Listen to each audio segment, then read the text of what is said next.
Boa noite a todos, que a paz de Jesus esteja com todos nós.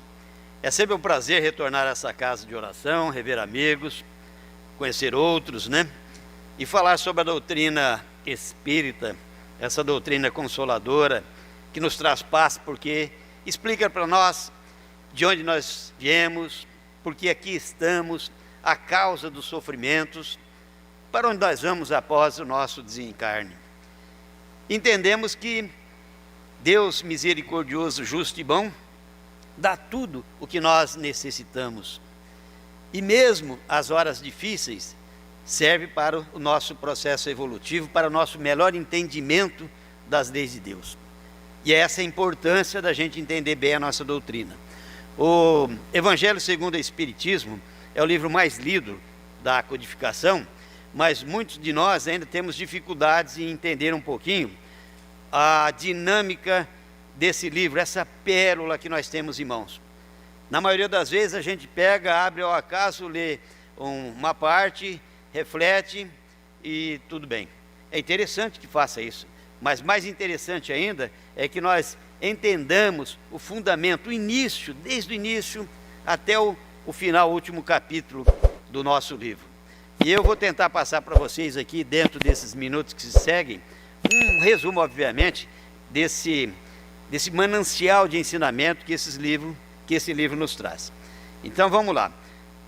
Primeiro, tem a capítulo, o título, o Evangelho segundo o Espiritismo, e como era de praxe daquela época, todos os livros tinham o título e um resumo pequenininho. Então está aqui, contendo a explicação das máximas morais do Cristo, em concordância com o Espiritismo e suas aplicações às diversas circunstâncias da vida. Então, já tem um objetivo do livro aqui, que é o estudo das máximas, ou das morais, dos ensinamentos de Jesus. Aí vem o nome do autor, Allan Kardec, e vem ali, autor do Livro dos Espíritos, porque o Livro dos Espíritos, o primeiro livro da codificação, deu um ibope tremendo naquela época no seio da França, e foi esgotada a primeira edição, a segunda e assim por diante. Então foi interessante, Kardec foi pedido para que Kardec colocasse Allan Kardec, autor do Livro dos Espíritos.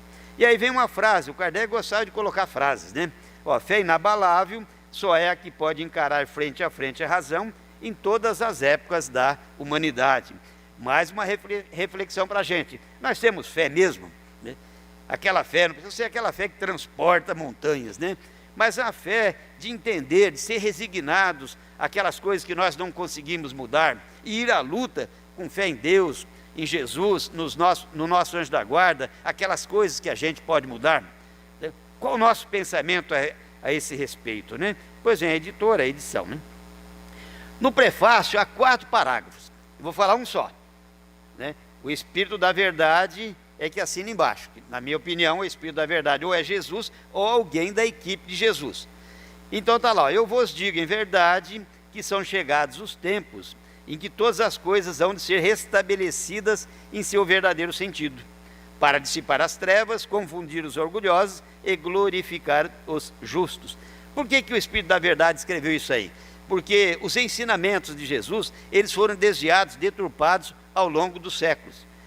Então, a igreja criou vários dogmas, hoje tem mais de 40 dogmas, E muitos deles a gente incompreensível, vamos assim dizer. Deus humano, Deus divino, a Santíssima Trindade, o Pai, o Filho e o Espírito Santo. Para nós sabemos que a Trindade universal é Deus, o Criador, o Espírito e a matéria. Isso engloba tudo que existe no universo, Mas então, foram chegados os tempos para que esse livro fosse ditado, para que nós tivéssemos em nossas mãos um enunciado, como se diz assim, bem explicado de como funcionam as coisas, Foi a retirada do véu sobre alguns pontos polêmicos que ainda existia, que Jesus não falava, não trazia polêmica, mas as traduções ou o legado de ideias ainda mal formadas deturparam esse ensinamento. Por isso que o Evangelho segundo o Espiritismo é hoje um livro muito lido, Pessoas de outras religiões também leem, a não ser aqueles que são muito bitolados, Então está lá. Aí vem o sumário, tem lá a nota da editora, a explicação, um prefácio, a introdução, que nós vamos falar, os 28 capítulos, e alguns livros têm o glossário aí, né? No caso, no original francês, quem sabe ler francês aí? Tem muita gente ou não? Francês é uma língua latina, né? Até dá para a gente entender mais ou menos bem. Mas é só ir lá no Google, abaixar no PDF, tem aqui a sequência, né? Então, na sequência, vocês vão ver que tem o prefácio, não tem essa nota da editora nem explicação, né? Tem o prefácio, a introdução, os 28 capítulos, e depois que vê o sumário embaixo. O sumário tá lá no finalzinho, né? E nessa introdução, há 4 itens, né? O objetivo da obra, a autoridade da doutrina espírita, notas históricas e Sócrates e Platão. Eu vou falar uma de cada aqui. Aliás, vou falar 2 aqui dessa primeira. O objetivo da obra já consta lá naquele mini resumo que vem na capa, né? Que o objetivo do Evangelho é o estudo do ensino moral do Cristo. Então, o Espiritismo não tem como objetivo estudar algumas coisas assim.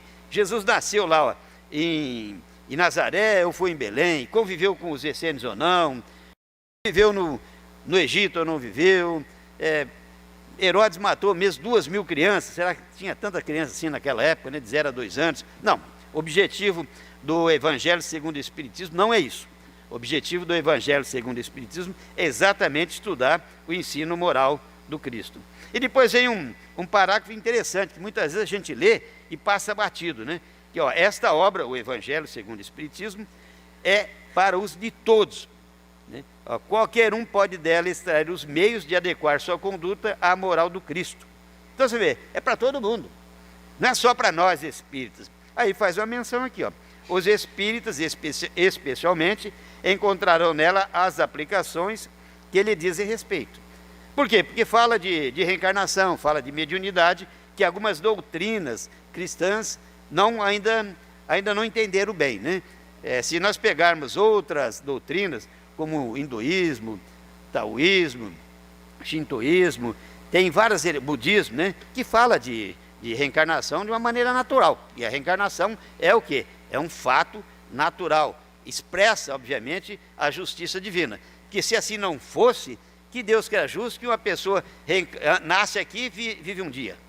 Outras 10 anos, outras 50, outras 100. Né? Umas vêm com físico privilegiado, outras vêm acamado. Que justiça é essa? Então a doutrina espírita nos explica direitinho. Porque essa justiça, porque nós não iniciamos a nossa trajetória no berço. Nós já vivemos centenas, milhares de reencarnações, né? Então cada reencarnação é um ponto que a gente tenta evoluir, subir nessa escada evolutiva. Mas há uma única fatalidade para todos nós. Qual que é? É que todos nós seremos anjos um dia. Todos nós. E aquela pessoa que cometeu um assassinato, aquela que cometeu um suicídio, será um anjo um dia. Depois de várias reencarnações, depois de todo o aprendizado, ela também vai chegar, como Jesus falava, vós podeis fazer o que faço e muito mais. Nós vamos chegar lá, né? Muito bem.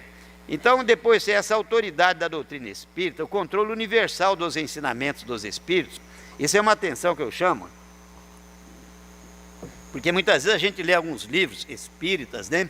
E a gente fala, mas você viu o que está escrito aqui? E pega uma frase lá e tenta interpretar e esquece que os livros mediúnicos são livros excelentes, tem livro aí para chuchu, né? Mas tem livro que é a ideia de um espírito, ou mesmo do médium que psicografou aquilo. Agora, quando a gente pega, por exemplo, como o Evangelho, não, ele passou pelo controle universal dos ensinamentos dos Espíritos. Aí é diferente, né? E olha, uma coisa interessante, ó, na posição em que nos encontramos, a receber comunicações de cerca de 1.100 espíritas sérios. Você já tinha 100 espíritas que não eram tão sérios assim, né? 1.100 espíritas. E como que Kardec fazia? Kardec pegava no WhatsApp e mandava mensagem para todo mundo? Vocês acham que é isso? É que vocês estão distantes, né? Não dá para a gente conversar mais de perto, né? Ou talvez colocavam numa cartinha e o avião saía. Também não. Qual que era o meio de comunicação daquela época? A pessoa escrevia numa carta, caneta, tinteiro, né? Escrevia no envelope, colocava lá no correio. No correio o pessoal ia de cavalo, ia para outra cidade, né? Levava até o porto, né? Chegava lá o o navio levava para outro país, a pessoa recebia, escrevia numa carta novamente e retornava aquilo. E ele mantinha contato com cerca de 1.100 espíritos espalhados pelo mundo. Você sabe quantas línguas Kardec falava? Segundo eu fiz um levantamento, ele disse que ele falava 9 línguas. Né? Então você vê que cada coisa, né? Ele falava o francês, porque ele nasceu na França, né? Depois ele foi estudar, aonde? Na Suíça. A Suíça falava 4 línguas. Então falava o italiano, o alemão, o francês e o romanche. O romanche é uma língua nativa lá, de pouca importância. Então ele aprendeu italiano, aprendeu no italiano uma língua latina, como é o francês, ele aprendeu o espanhol e aprendeu o português também. Aí aprendendo no alemão, ele aprendeu o quê? O holandês e uma língua belga que é parecido com o alemão. Então vocês veem, e aprendeu o inglês também, né? Falaram que diz que ele sabia russo também, aí eu também acho que é demais, porque aí o alfabeto é totalmente diferente, né? Mas ele sabia bastante língua, por quê? Porque esses espíritos, quando vêm como missionários, eles são preparados já no mundo espiritual para ter facilidade em línguas, em comunicação, porque ele tinha uma missão aqui na Terra, né? Foi de codificar uma doutrina nova, e codificar não no sentido de colocar códigos, né? Não, de organizar os ensinamentos que a espiritualidade superior enviava através dos médiuns que ele coordenava, e de vários centros espíritas assim, né? Então leia, é interessante ler a introdução, porque normalmente o que a gente faz? A gente pega lá o livro dos Espíritos, o que vocês fazem? Vamos à primeira pergunta, que é Deus, olha que beleza, né? Mas já não leu o início. Vai pegar o Evangelho, mesma coisa, né? Já pega o primeiro capítulo, mas não vê o início, essa introdução. Aí começa a aparecer palavras lá, né? Os saduceus. Mas quem que são os saduceus? Mas está escrito aqui, ó, quer ver, ó? Na introdução, no item 3º aqui, notas históricas, está lá, ó, samaritanos, o que são aqueles que rejeitavam, né, tudo que não era de Moisés. Eles liam apenas a Torá, esses 5 livros. E os judeus liam a lei, que são esses 5 livros, e os profetas, que são os demais livros, né, que chamava de Taná no judaísmo, né? E para nós é o Velho Testamento. Aí depois pega aqui, ó, publicano, os cobradores de impostos, né? Zaqueu e Mateus eram publicanos, né? Pois é, lá, ó, saduceus, aqui, ó, religiosos que não acreditavam na vida após a morte, eram os materialistas de hoje. Imagina, tem alguma religião hoje que eles não acreditam na vida após a morte? Não, não tem. Por quê? Porque todas as religiões são espiritualistas, ou seja, eles acreditam numa vida após a morte, todas elas, né? O que difere é que uma fala que tem céu, tem inferno, tem purgatório, tem limbo, tem um monte de coisa, né? Para nós, céu e inferno é o quê? São, né? Estados de consciência. Então, ninguém vai para o céu aqui lá, né, com 70 virgens, tomando mel à vontade, né? Os caras que têm diabetes aí tá lascado, né? Não é assim, né? E nem vai para o inferno, você não pode nem comunicar. Está lá no fogo, queimando. Mas queimando como? Vai queimar? Quanto tempo você acha que o ser humano aguenta uma queimadura ali, bota ele dentro de um forno lá? Não aguenta 1 minuto. Como o cara vai ficar lá 1 milhão de anos queimando e não acontece nada? Porque não é assim, né? Céu e inferno são estados de consciência. Tem pessoas que você chega do lado dela e fala, como está a vida? Né? Vai lá, uma maravilha, rapaz, um paraíso. Aí do lado fala, rapaz, minha vida é um inferno. Você conhece minha sogra? Né? Aí começa a empurrar as coisas para os outros, né? É assim que as pessoas pensam, né? Terceirizam a desgraça própria. Por quê? Porque somos nós que temos que saber lidar com as condições que nós temos. As pessoas que estão ao nosso lado, quem pediu para ter essas pessoas ao nosso lado? Nós, no nosso planejamento. Me reporta a questão 258, que Kardec pergunta, né? Da erraticidade antes de reencarnar, o espírito ele tem consciência e previsão do que vai acontecer na Terra, quando ele tiver com esse corpãozinho todo? Qual que é a resposta? É sim ou não? Sim ou não? É sim, é sim. Então ele tem consciência, ele tem previsão. Depois chega aqui e briga, fala, essa mulher aqui ninguém merece, né? Aí eu falo, mas é sua, você merece. Ou esse marido, né? Quem quer esse marido? É seu, meu filho, você que tem que lidar com isso aí, né? Então, a gente chega para cá, às vezes faz escolhas erradas e quer culpar os outros. Nós podemos mudar as pessoas? Quem é a única pessoa que a gente pode mudar? Nós, somos nós. A coisa está ruim, está feia, mude, meu filho. Tem uma visão diferente da vida, do mundo, né? Você consegue ultrapassar todos esses obstáculos. Deus não dá cruz pesada para ombros fracos, né? Vai em frente, tudo passa. Por isso que a gente sempre tem que entender, né? Quando as coisas estão boas, calma, não fica muito agitado não, porque isso passa. Mas quando está ruim, fica tranquilo, isso também passa. E a gente acha que muitas vezes se sente aquele órfão, né? Aquele no fundo do poço. Nós temos momentos difíceis, não tenho dúvida. Mas esses momentos difíceis são para quê? Para que desabroche sentimentos mais profundos dentro de nós que estão dormindo. Exatamente para que ele se aflore. É por isso que a gente passa por dificuldades, né? Então os saduceus, na época, eles rezavam muito, né? Como se diz, orava, para que tivesse vida longa e sucesso dos negócios, né? Pensar muito em dinheiro, né? Quem que é o saduceu mais famoso da Bíblia? Você lembra? É o Caifás, o sumo sacerdote. Ele, o sogro dele, o Anás. Ele estava preocupado com a religião? Não, eles usavam a religião para quê? Para benefícios próprios, né? Eram os saduceus. Fariseus, religiosos que acreditavam na imortalidade da alma e na ressurreição dos mortos. Eles achavam que as pessoas voltavam no mesmo corpo. Por que eles achavam isso? Porque tinham médios videntes. Quando começou a surgir os médios videntes, vocês lembram? Foi recente? A mediunidade existe desde que existe gente na Terra, né? Que a mediunidade, ela é própria, ela é inerente do ser humano. E o que acontecia com os médios videntes? Uma pessoa desencarnava, daí 10 anos, ela via essa pessoa, e como que ela via? Do jeitinho que ela via antes da pessoa desencarnar. Então eu falei, tá vendo? A pessoa voltou, mas com o mesmo corpo, faz 10 anos. Então é assim mesmo, ele vai voltar, ele está esperando a gente lá em cima, no juízo final volta todo mundo no mesmo corpo. Não, uma ideia errônea, né? Se vocês desencarnarem, alguém está com pressa ou não? Benedito, está com pressa? Não está, né? Ninguém está com pressa. Então, se desencarnarem, como que vocês vão aparecer para os entes queridos de vocês? Do jeitinho que vocês eram quando estavam aqui no corpo físico, para eles reconhecerem, e mesmo porque o nosso corpo é um reflexo do quê? Do nosso corpo espiritual, do nosso perispírito, né? E esses fariseus aqui, então, qual que é o fariseu mais famoso citado da Bíblia? Esse também é mole, né? Lembram dele? Paulo de Tarso. Paulo de Tarso era fariseu, né? Então, seguia essa tradição aí. E no item 4, que fala de Sócrates e Platão, ó, tem 21 subitens, né? Isso já é uma palestra, dá para você ficar falando uma hora aí. Eu vou colocar só o primeiro item, que ele fala que o homem é uma alma encarnada. Ó, antes da sua encarnação, a alma já existia, né? Como espírito. Então, o Sócrates e Platão já sabiam. Sócrates não escreveu nada, né? Quem escrevia era o Platão. Ele já sabia que a alma existia antes da concepção, que ela sobreviveria depois da morte e que ela ia reencarnando e dando comunicação mediúnica também, porque o Sócrates, ele falava com o anjo da guarda dele, que ele chamava o meu daimon, né? Aí traduziram o daimon como demônio, né?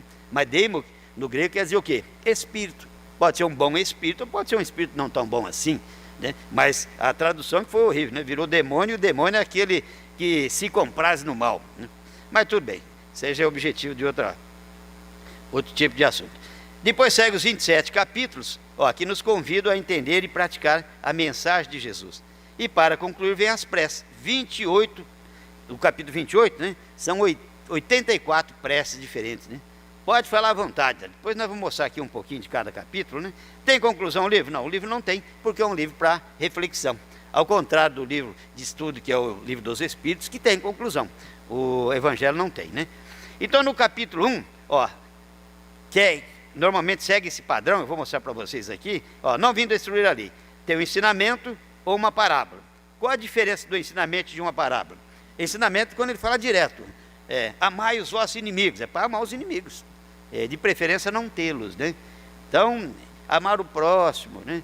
Perdoar, não 7, mas 70 vezes 7, é uma dita direta. Agora, a parábola é uma história, por exemplo, do bom samaritano, né? Um homem descia de Jerusalém a Jericó e foi assaltado no meio do caminho. E tiraram toda a roupa dele, deixaram ele seminu, quase morto, né? E aí, chegando, um sacerdote passou e viu e foi embora. Passando um levita, viu ele ali naquela situação, olhou, foi embora. Aí passou um samaritano e se sentiu compaixão daquela pessoa. Foi lá, passou vinho e óleo nas feridas dele, fez ataduras, colocou no cavalo, levou para uma hospedaria e falou para o hospedeiro: olha, você cuida desse cara e eu vou deixar 2 diárias aí para você, e quando eu voltar, se você gastar mais, eu te ressarço. E aí Jesus pergunta: quem foi o próximo daquele que estava quase morto à beira do caminho? E aí o doutor da lei respondeu: aquele que teve misericórdia para com ele. Falou: então vai e faça o mesmo. Então, essa história não aconteceu, né? Não estava descendo um cara lá, veio o sacerdote, depois veio o levita. Não, é uma história para trazer um ensinamento. Então isso é parábola, né? Então, muito bem, ó. Então tem um ensinamento ou parábola de Jesus, depende do capítulo, né? Depois tem a explicação de Kardec, os itens aqui, as instruções dos espíritos, no caso do capítulo 1 só tem um subitem, e a sequência é verificada, ó, do capítulo 1 ao 19 e nos capítulos 21 e 27.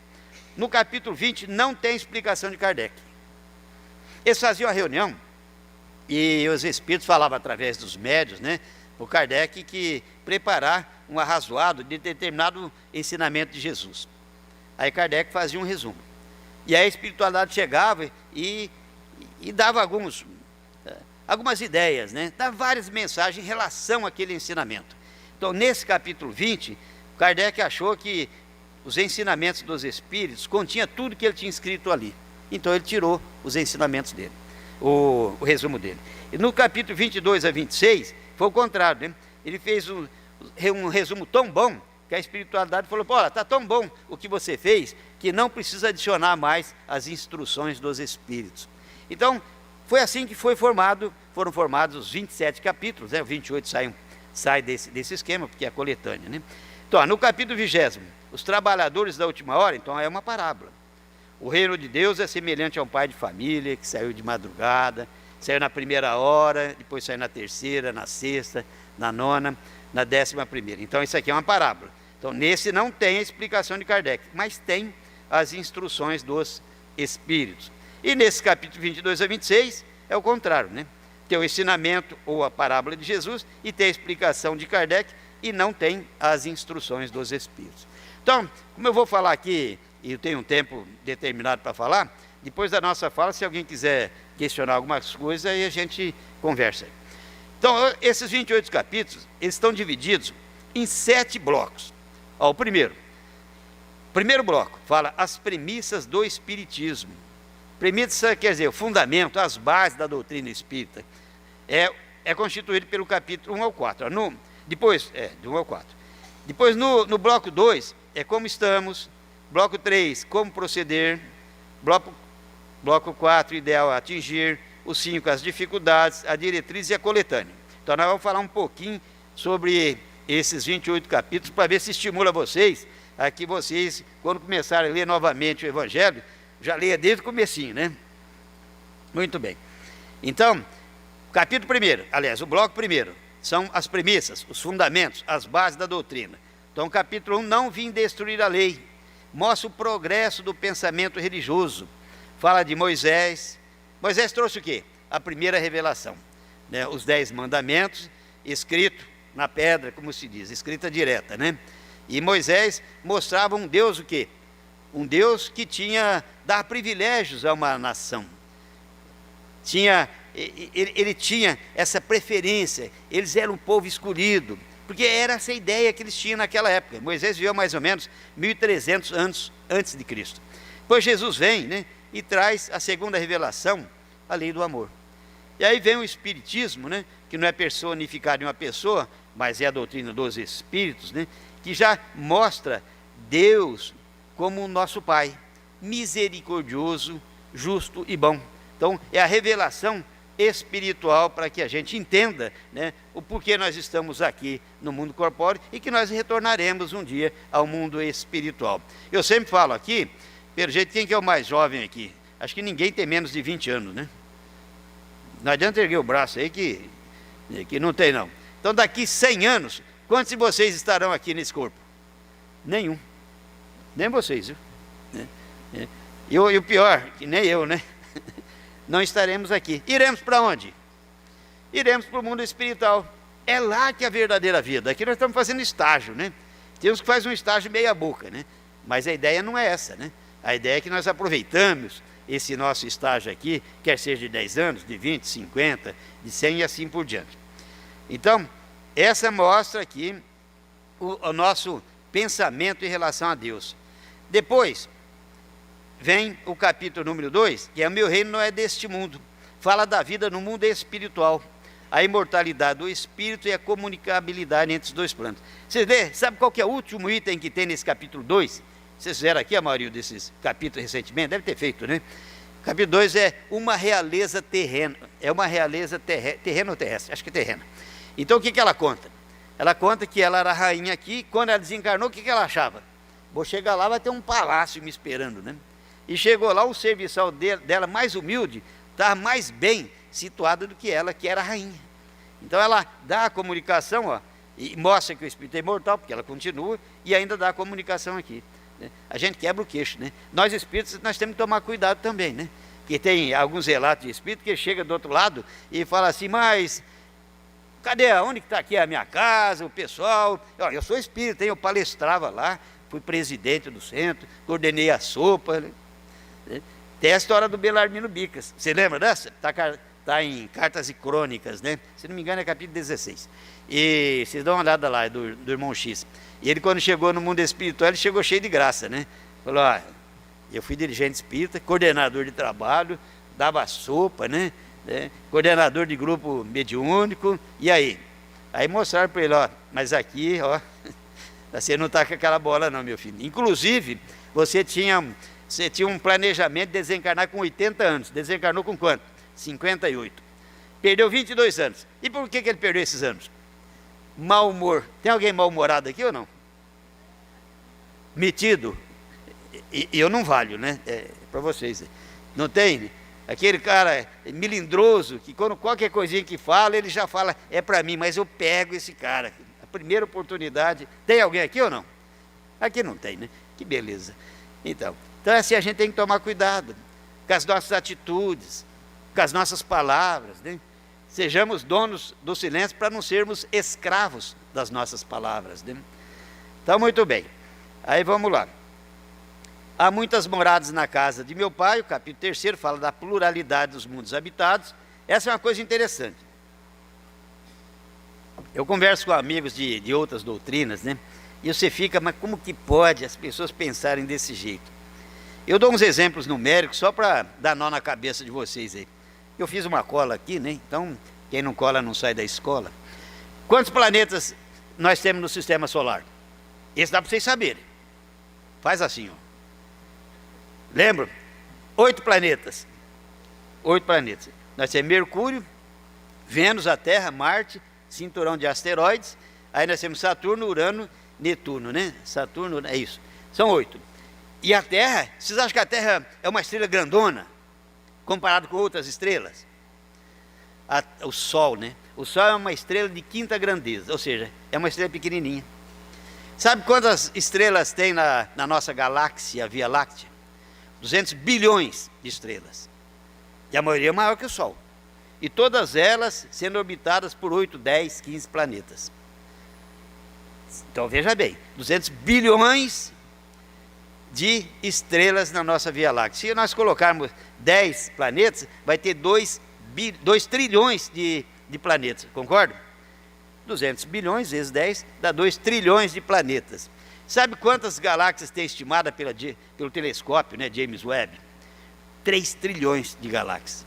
Então vocês vão multiplicando isso para ver o tanto de planeta que existe. Aí as pessoas acham que só a Terra é habitada. Sabe quantas vezes a Terra é menor que Júpiter, em volume? 1000 vezes. Então Júpiter é uma bolona desse tamanho, a Terra é uma bolinha assim.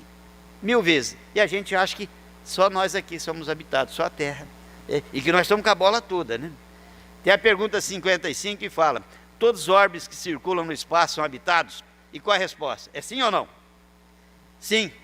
E o homem da Terra está longe, pensa, o primeiro em bondade, inteligência e perfeição. Então nós somos muito limitados do ponto de vista intelectual e mais limitados ainda do ponto de vista moral. E muitas vezes a gente acha que está com a bola toda, né? Que a gente é a essência quer dizer, a essência de tudo, né? Mas a gente chega lá. Muito bem, vamos no outro aqui. Ninguém pode ver o reino de Deus se não nascer de novo. É a reencarnação.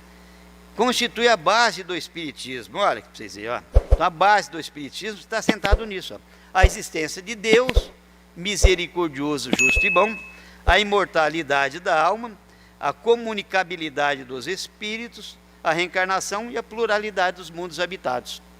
E dentro disso, obviamente, tem a lei de causa e efeito, né? Tem tantas leis aí, mas a base aqui são esses cinco itens aqui. Muito bem. Aí, nós vamos ao segundo bloco. O segundo bloco, que é só o capítulo 5º. Qual que é o maior capítulo do Evangelho segundo o Espiritismo, tirando o 28º? É o capítulo 5º, que fala o quê? Bem-aventurados aflitos, causas atuais das aflições, causas anteriores, né? Então, ó, esse bloco, ele questiona como nós estamos. Kardec, ó, discorre sobre a justiça divina, as causas atuais e as causas anteriores das aflições, o esquecimento do passado, mesmo com uma morte, a morte física. Nós entendemos por que nós passamos por aflições, por que as pessoas desencarnam em tenra idade.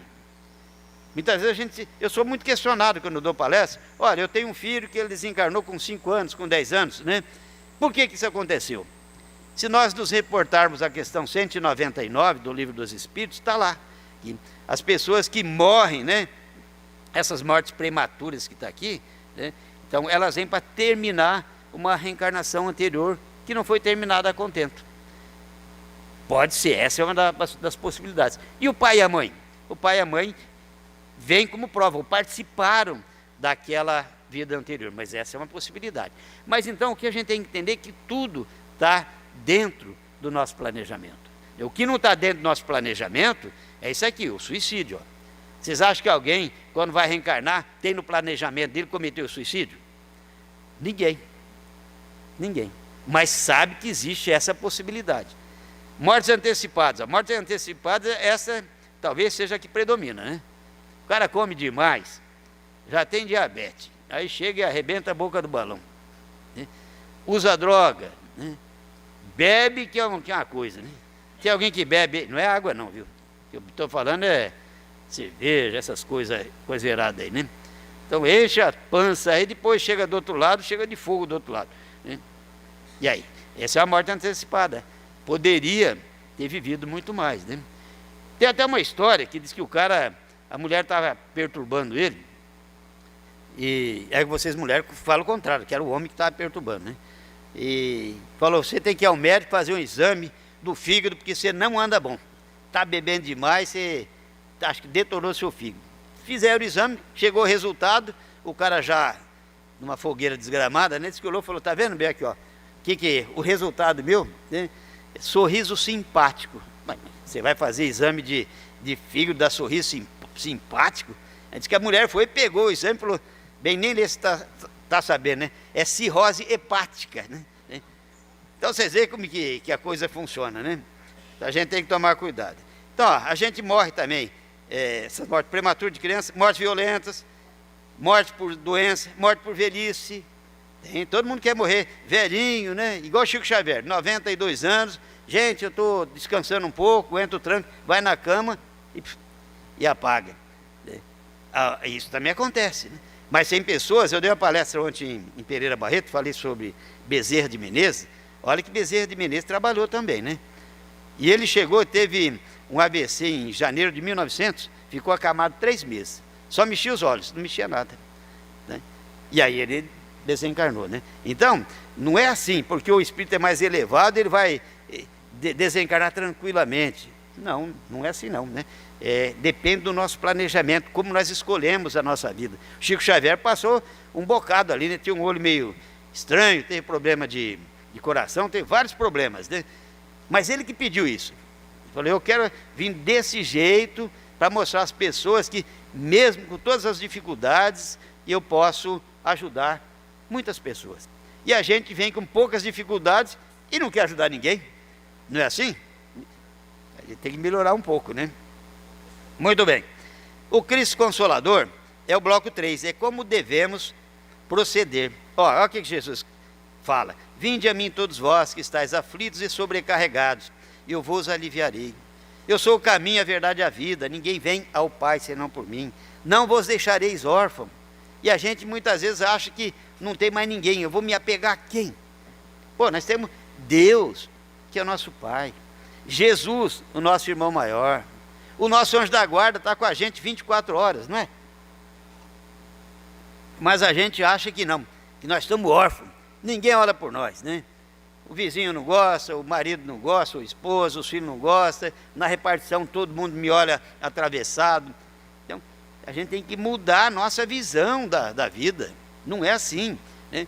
Nós temos que ser mais otimista na vida. Tem dificuldades. Todas as vezes que a gente passa por dificuldades, é interessante, porque a dificuldade é mais ou menos igual a uma dívida. Se nós estamos passando por dificuldades, é que nós estamos pagando a dívida. Quanto mais a gente passa por dificuldade, mais a gente paga essa dívida e a gente fica mais leve perante as leis de Deus. É assim que a gente tem que pensar, né? Mas a gente nem sempre pensa assim, né? Aí está lá, o ideal a atingir é o 4 blocos, vai do capítulo 7 ao 17º. Então o Espiritismo, como uma doutrina de transformação moral, aponta metas, e essas metas estão contidas nesses capítulos aí. Ó, a primeira meta é a humildade. Qual o título do capítulo 7? Vocês lembram? Ninguém lembra ou lembra? Vocês lembram, né? Bem-aventurados os pobres de espírito. Ou seja, bem-aventurados os humildes. Por que Jesus começou com essa bem-aventurança? Porque a humildade é o contrário de orgulho, né? Porque se a pessoa for orgulhosa, não adianta. Você acha que ela vai vir aqui no centro espírita para quê? Eu vou lá para ficar ouvindo aquele falatório lá, mas nem morto, né? O cara acha que ele sabe mais que todo mundo, para que ele vai vir aqui? Ele não quer ouvir nada, ele não quer ler nada, né? E se alguém falar alguma coisa por ele, ele fica bravo, porque ele é mais inteligente e é melhor que os outros. Essa é a pessoa orgulhosa. Então, se tivermos esse orgulho exacerbado, aí não adianta, porque tudo que vai chegar até nós seremos refratários a isso aí, né? Então, a primeira é a humildade. A última meta é ser perfeitos. Então, nós vamos ver isso aí, ó. Bem-aventurados pobres de espírito, está lá, puros de coração, pacífico, misericordioso. Então, aqui se encontra a essência de um novo padrão de conduta para ser trabalhado de dentro para fora. Não adianta a pessoa buscar problemas fora, ela tem que mudar, é de dentro para fora, né? Os sentimentos, ó, adquirir humildade, pureza de coração, brandura, misericórdia, né?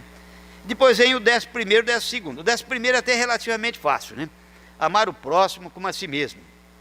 Pelo menos aqueles que estão mais próximos da gente, né? E amar os nossos inimigos. Essa é dureza, hein?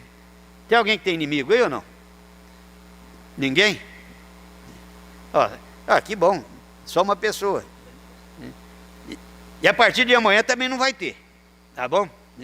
Porque, ó, quando a gente vê algumas pessoas como inimigas, a gente tem que entender, será que o que eu estou vendo nela não é que está dentro de mim? Vocês já leram aqueles livros, alguns livros pelo menos, né, do Jung, que ele falava do lado sombra, né? O lado sombra é o seguinte, eu vejo, eu projeto na pessoa alguma coisa que existe dentro de mim e aquilo me incomoda, né? Então, nós temos que tomar cuidado. Muitas vezes os inimigos, eles não são inimigos no senso, como se diz assim, na palavra estrito senso, vamos assim dizer. São instrumentos que Deus coloca à nossa frente para trabalhar o que há dentro de nós. Ah, mas cara, aquele cara é muito metido, eu não vou com a cara dele. Mas será que nós também não temos esse orgulho, essa mitidez dentro de nós? Se a gente não gosta dele, por que nos incomoda? Talvez é porque a gente tenha dentro de nós. É para a gente vê-lo como espelho e a gente trabalhar o nosso íntimo dentro de nós. Porque a gente não vai poder mudá-lo, mas nós podemos mudar quem? Nós. E a partir daí, vê-los de outra maneira. Mahatma Gandhi tinha uma ideia interessante, né? Deu uma resposta boa. Certa ocasião, uma pessoa falou assim, ó, você está tão atacado, as pessoas falam tão mal de você, e você é uma pessoa boníssima, só quer o bem, né? Fez a libertação da Índia sem uso de arma, né? Você perdoa essas pessoas que falam tanto, que caluniam tanto você? Sabe o que ele respondeu? Não perdoa ninguém. O pessoal falou, mas espera aí, mas se até o Gandhi não perdoa, né? Não perdoa? Não perdoa porque eu nunca me senti ofendido. Então, você vê, ele não se sentia ofendido. E o cara falou assim, você está barrigudo. Então, qualquer coisinha parece que é o fim do mundo, né? A gente tem que baixar a bola, né? Como diz o amigo, se te der um limão, faça uma limonada e viva feliz, meu filho. Deixa de ser azedo. Lembra da história do Belarmino Bicas, que era azedo, mal-humorado. Quantos anos ele perdeu? Já esqueceram. 22. Muito bem. Os capítulos o 13 ao 15, né, 15º, nos ensinam como cumprir a lei de justiça, amor e caridade. Você lembra as 10 leis que estão exaradas no livro dos Espíritos? Começa a lei de adoração, trabalho, reprodução. Qual que é a última? A lei de justiça, amor e caridade. Então vamos ver aqui, ó. Capítulo 13º. Não saiba a vossa mão esquerda o que faz a vossa mão direita. Então é a lei de justiça. Se nos foi dado a condição de ajudar, sejamos justos ajudando, sem mostrar aos outros. Muitas vezes a gente ajuda, vai comprar pizza aqui do Amarildo e fala, não, eu não quero pizza não, mas fala lá em cima, olha, o Zé das Couves lá, ele deixou aqui R$400 e nem levou as pizzas, um coração imenso. Aí não vale, né? A pessoa está querendo o quê? Está querendo ser vista pelos homens, como se diz, né?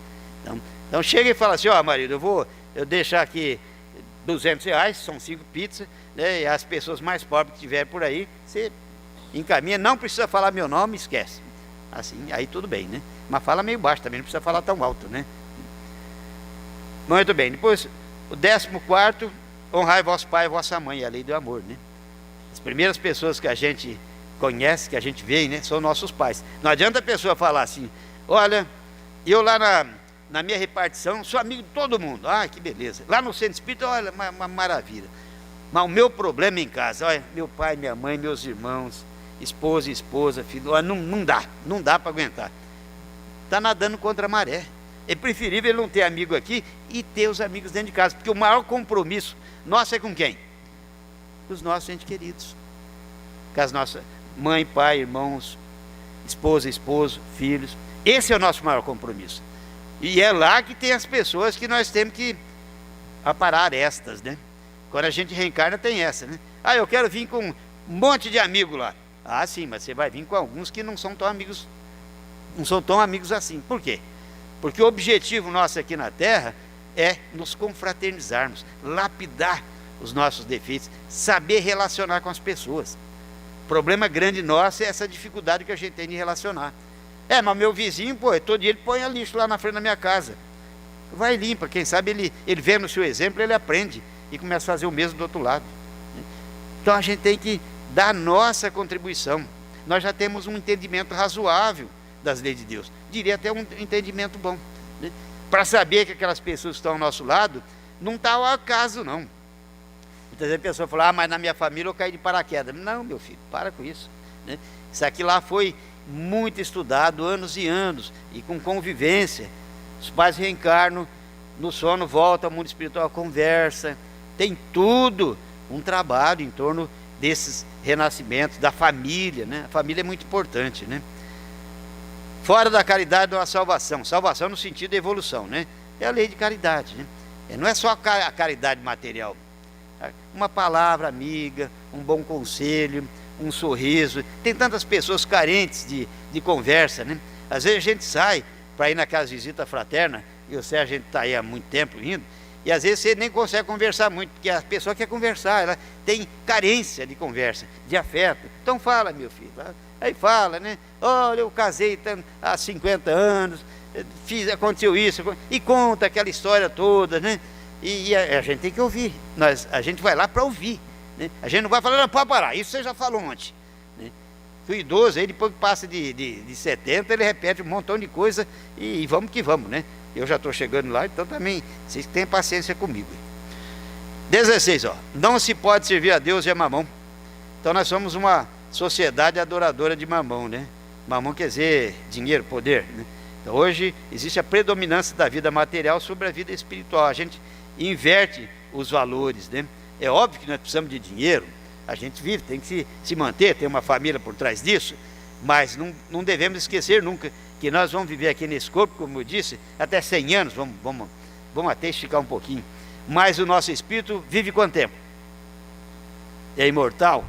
Então nós estamos dando valor a um físico que tem prazo de validade, esquecemos do espírito que é imortal, né? Sede perfeito. Esse é o último item daquele bloco, né? Kardec reforçou nesse capítulo a necessidade da perfeição. Reconhece o verdadeiro espírita pela sua transformação moral e pelos esforços que emprega para domar suas más inclinações. inclinações. É uma luta constante, né, das nossas escolhas, né? Então todos nós temos defeitos. Qual que é o objetivo? É transformar defeitos em virtudes. O orgulho pela humildade, né? O egoísmo pelo altruísmo, aquele apego exacerbado às pessoas, às coisas, pelo desapego, né? E o amor a todos, né? Depois, vem aqui, ó, as nossas dificuldades, capítulo 18 a 24, né? Então, vou mostrar para vocês aqui o capítulo já, né? Para não passar muito tempo aqui. Muitos chamados e poucos escolhidos. Ó, escolhemos os prazeres terrenos em detrimento do amor ao próximo. Só que os prazeres terrenos são temporários. Os espirituais são permanentes, né? E, portanto, nós temos que saber fazer escolha. E por que a gente muitas vezes escolhe errado? Porque os prazeres terrenos ainda nos atraem, né? Conversei esses dias com uma pessoa e ela me falou que tinha muita dificuldade, era um jovem, né? E ela tinha cometido adultério, né? E falou da dificuldade que ela tinha em ser fiel. Eu falei, pois é. Então, mas você sabe que tudo que você faz aqui vai ter retorno. A vida, a gente tem que entender o seguinte, ó, a vida não nos dá nada. A vida apenas retorna para nós o que nós ofertamos para ela. É assim, falei, hoje você está assim, né? Se ponha do outro lado, que você consorcia com uma pessoa e ela te trai, como você sentiria? Óbvio que a gente tem que falar também, né? Muitas vezes a pessoa inverte as coisas, fala, fulano traiu a fulana. Não, ele não traiu a fulana. Ele traiu quem? Ele traiu ele mesmo, porque ele traiu o planejamento dele. Ele sabia que ele vinha aqui, tinha dificuldades em alguns quesitos, mas que ele ia se esforçar para que ele ultrapassasse essas dificuldades, e não o fez. Então não é que o A traiu o B, não, ele se traiu a si mesmo, e aí ele se lesa perispiritualmente, obviamente, vai ter dificuldades futuras, né? Então andemos sempre no bem, essa é a jogada, né? A fé transporta montanhas. Ó. Que montanha? A nossa orgulho, a vaidade, egoísmo, a avareza, a nossa incapacidade de perdoar. Tem pessoas aqui que têm dificuldade em perdoar ou todo mundo perdoa fácil? Todo mundo perdoa fácil, né? É. Falou que não perdoa fácil, mas perdoa, né? O importante é isso, né? Eu tenho dificuldade em perdoar, eu às vezes fico remoendo, passa um determinado tempo, mas com o tempo a gente cai na real. E a gente perdoa por quê? Porque quando a gente perdoa a pessoa, a gente tira uma montanha de cima da gente.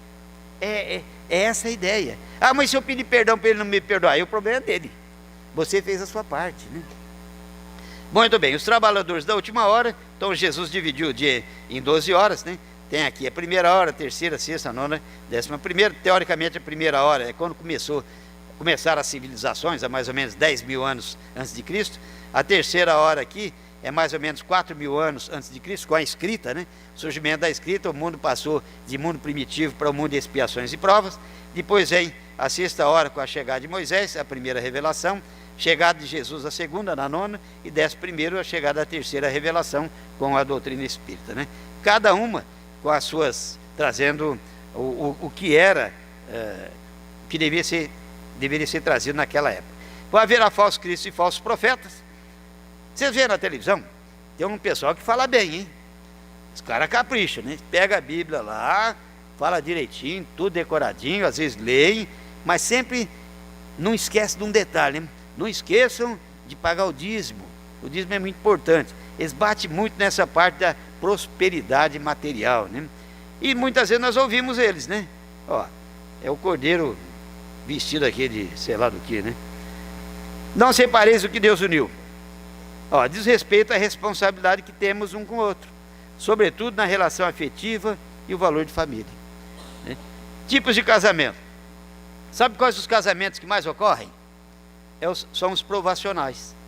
Provacionais, a gente vem se consorciar com uma pessoa que nós já amamos, já convivemos muito tempo, mas nós temos algumas rusgas, né? Algumas arestas para serem lapidadas, e por isso que a gente tem dificuldades. Mas a gente tem esse discernimento, essa capacidade de superar. Agora, depois ser casamento acidental, que aí não vai dar certo mesmo, né? O cara é rico, a mulher é muito bonita, o cara não leva em consideração aquela química, como se diz, né? Aí não vai dar certo. Sacrificial, nem vou perguntar, senão vai ser um monte de gente que vai falar que tem esse casamento, né? que é um é bem ruim e outra pessoa é boa. Ou a mulher é muito boa e o marido é ruim, mas está junto. Ou a mulher é ruim e o marido é bom, mas estão juntos. Esses são sacrificiais, né? Tem alguém que é muito boa ou muito bom e o parceiro não é aquela coisa?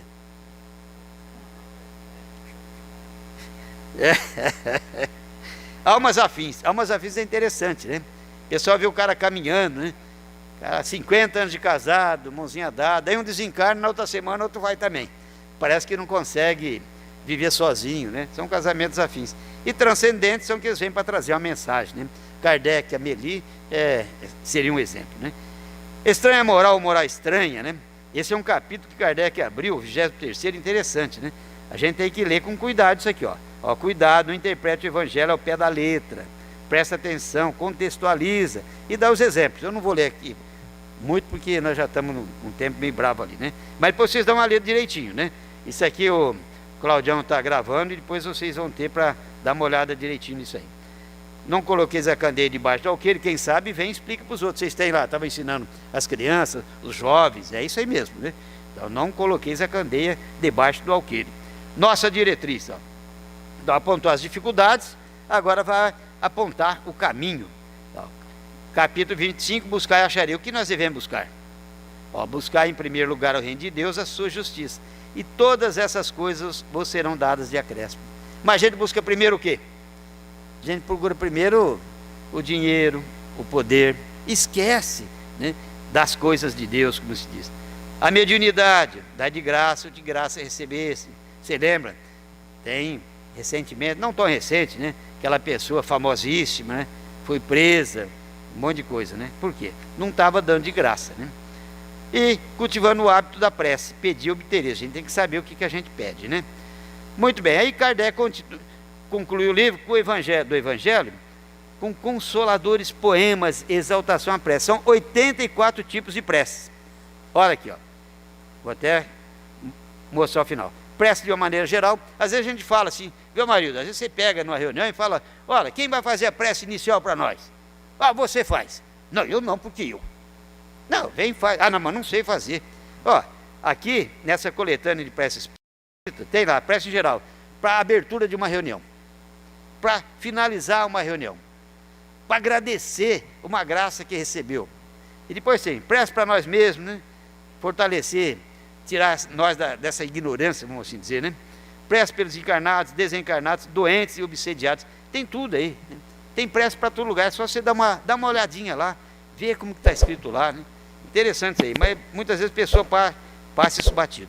Então, o Evangelho segundo o Espiritismo, ó, é uma verdadeira pérola que nós temos em nossas mãos. E se seguirmos os ensinamentos ali contidos, nós estaremos aptos a sentir o reino de Deus que está dentro de nós, nos transformando e nos tornando a terra boa que Jesus disse na parábola do semeador, ó, que deu frutos, produzindo 30, 60 e até mesmo 100 vezes mais do que tinha sendo semeado. Ou seja, o que multiplica talentos. É isso que Jesus espera de cada um de nós, multiplicadores de talentos. Sigamos os ensinamentos do Mestre e sejamos felizes. Que Deus nos abençoe e muita paz a todos. Muito obrigado.